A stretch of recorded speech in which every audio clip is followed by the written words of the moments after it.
जय माता दी साथियों, मैं नरेंद्र विश्वकर्मा आप सभी का अपने इस चैनल नरेंद्र विश्वकर्मा में हार्दिक स्वागत करता हूं। आज मैं आपको प्राथमिक शिक्षक भर्ती परीक्षा में संख्या पद्धति से संबंधित कुछ प्रश्नों को हल करवाऊंगा। संख्या पद्धति के अभ्यास प्रश्नों को हल करवाऊंगा। तो पहला प्रश्न है को अंतर्राष्ट्रीय पद्धति में क्या लिखा जाएगा। तो जो ये संख्या दी गई है इसे अंतर्राष्ट्रीय पद्धति में क्या लिखेंगे। तो मैंने आपको जब संख्या पद्धति बताई थी तब मैंने आपको बताया था कि जो अंतर्राष्ट्रीय संख्या पद्धति में है वह कोमा 3 अंकों के बाद लगता है। तो 3 और 3 इसमें पढ़ते क्या है, भारतीय पद्धति में 10 तक लेते हैं अंकों को, इसमें लेते हैं 100 तक। इकाई, दहाई, सैकड़ा कि 3 अंक एक से पढ़ते हैं, चाहे भारतीय पद्धति पढ़ें चाहे अंतर्राष्ट्रीय पद्धति पढ़ें। फिर इसके बाद क्या होता है 1000, 10,000। फिर 1000, 10,000 के बाद भारतीय पद्धति में लाख आता है, लेकिन इसमें क्या आता है 10,000 के बाद 100,000।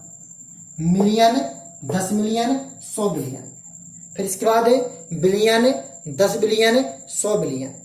एक बार और देखें, इकाई, दहाई, सैकड़ा, 1000, 10,000, 100,000, मिलियन, 10 मिलियन। तो अपन ये क्या पढ़ेंगे 10 मिलियन। अब 10 मिलियन में क्या संख्या है 78 मिलियन 921,092। इसे अंतर्राष्ट्रीय पद्धति में क्या पढ़ेंगे 78 मिलियन 921,092। तो ये आपका क्या हो जाएगा अंतर्राष्ट्रीय पद्धति में पढ़ना। अब देखते हैं अगला क्वेश्चन इसका। तो देखें अगला क्वेश्चन, 15,07,03 को अंकों में किस रूप में लिखा जाएगा। तो सबसे पहले हम इस सवाल को वैसे भी हल करके भी बता सकते हैं, लेकिन आपके लिए ऑब्जेक्ट जो 4 दिए गए हैं उनसे आप डायरेक्ट आंसर निकालें। तो अपन देखें इकाई, दहाई, सैकड़ा, 1000, अंत में 703 है, लेकिन इसमें कहाँ गाड़ी पहुंच गई 7003 पर। तो ये इसका आंसर नहीं हो सकता। अब देखें इकाई, दहाई, सैकड़ा अर्थात 703 दिया है, तो ये आंसर हो सकता है। यहाँ पर 7003 दी है, तो ये भी आंसर नहीं हो सकता है।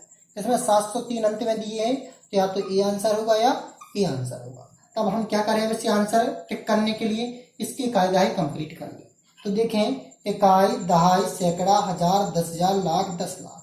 तो ये पूरा कहाँ तक टोटल गया 10 लाख तक, लेकिन हमें क्या चाहिए था करोड़। तो क्या ये आंसर होगा नहीं होगा, तो ये भी इसका क्या हो जाएगा रॉन्ग। अब ये क्या है सही आंसर, इकाई, दहाई, सैकड़ा, 1000, 10,000, लाख, 10 लाख, करोड़, 10 करोड़। तो 15,07,03। तो इसका क्या था राइट आंसर। अगला प्रश्न क्रमांक देखें। इस प्रश्न को आप देखते हैं तो लगता है बहुत ही सरल, लेकिन इस प्रकार के प्रश्न में अधिकांशतः गलतियां हो जाती हैं। क्या दिया गया क्वेश्चन 999 के पूर्ववर्ती की परिवर्ती संख्या क्या होगी। तो मैंने आपको पूर्ववर्ती और परिवर्ती दोनों संख्या बताई है। तो पूर्ववर्ती संख्या जो होती है किसी भी संख्या में एक घटाने पर जो संख्या प्राप्त होगी वह पूर्ववर्ती संख्या कहलाती है। परिवर्ती संख्या कहलाती है किसी भी संख्या में एक जोड़ने पर, किसी भी संख्या में कितना जोड़े एक जोड़े, और जो भी संख्या प्राप्त हो वह उस संख्या की परिवर्ती संख्या होगी। तो इसमें आप देखते तक के कुछ नहीं है, तत्काल इसका आंसर लगा देते हैं। आपने देखा 999 की पूर्ववर्ती संख्या, आपने तत्काल 998 में टिक कर दिया। बाकी आपको इस प्रकार हल नहीं करना है। सबसे पहले क्वेश्चन देखें 999 की पूर्ववर्ती। तो पूर्ववर्ती में क्या करते हैं एक घटाते हैं। तो हम 999 से एक घटाया तो क्या आया 998। अब क्या कह रहा है क्वेश्चन 999 के पूर्ववर्ती की परिवर्ती। तो परिवर्ती में हम जो 999 की पूर्ववर्ती प्राप्त हुई थी वह क्या है 998। अब उसकी परिवर्ती, तो उसकी परिवर्ती के लिए हम क्या जोड़ेंगे 1, तब हमें फिर दोबारा क्या प्राप्त हो जाएगा 999। तो इसका सही आंसर क्या होगा 999, क्योंकि कह रहा 999 के पूर्ववर्ती। तो हमने 999 की पूर्ववर्ती संख्या निकाली तो क्या निकला 998 की परिवर्ती। तो परिवर्ती के लिए हमने 1 जोड़ा, तब हमें दोबारा के जोड़ने पर क्या प्राप्त होगा 999। तो वही का वही आपका आंसर आ गया। अब जल्दबाजी में कर दी तो किसका लगा देते 998 और क्या हो जाता आपका उत्तर गलत हो जाता। तो देखते हैं इस वीडियो का लास्ट क्वेश्चन। क्वेश्चन कह रहा है LXIX को हिंदू अरेबिक पद्धति में क्या लिखा जाएगा। तो सबसे पहले हम इसे हल करेंगे तो मैंने आपको बताया था रोमन संख्या पद्धति में किसी भी संख्या को दाहिनी तरफ लिखने पर बड़ी संख्या में जब छोटी संख्या को दाहिनी तरफ लिखते हैं तो जोड़ते हैं। रोमन अंकों में क्या करते हैं, बड़ी संख्या की दाहिनी तरफ जब छोटी संख्या को लिखते हैं तो जोड़ते हैं और बाएं तरफ लिखते हैं तो घटाते हैं।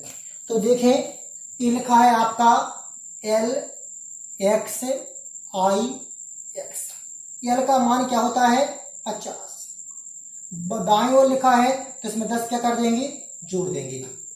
L का मान होता है 50, दाएं ओर लिखा है तो इसे क्या कर देंगे जोड़ देंगे। X का मान कितना होता है 10, ठीक है ना।